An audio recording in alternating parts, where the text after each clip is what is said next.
Hi అండి. మనం previous దాంట్లో 71 to 80 వరకు నెంబర్స్ నేర్చుకున్నాం కదా.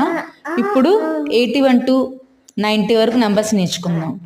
81, 81, 82, 82, 83, 83, 84, 84, 85, 85, 86, 86, 87, 87, 88, 88, 89, 89, 90, 90.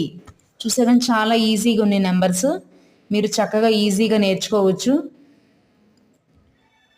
స్కూల్లో కూడా బాగా యూజ్ అవుతూ ఉంటాయి మీకు ఈ నెంబర్స్. చక్కగా నేర్చుకోండి. అలానే నా ఛానల్ మీకు నచ్చినట్లయితే లైక్ చేసి షేర్ చేయండి. అలానే సబ్స్క్రైబ్ కూడా చేయండి. మీకు ఏమైనా డౌట్స్ ఉంటే కామెంట్ బాక్స్లో నాకు కామెంట్ చేయండి. Okay, thank you.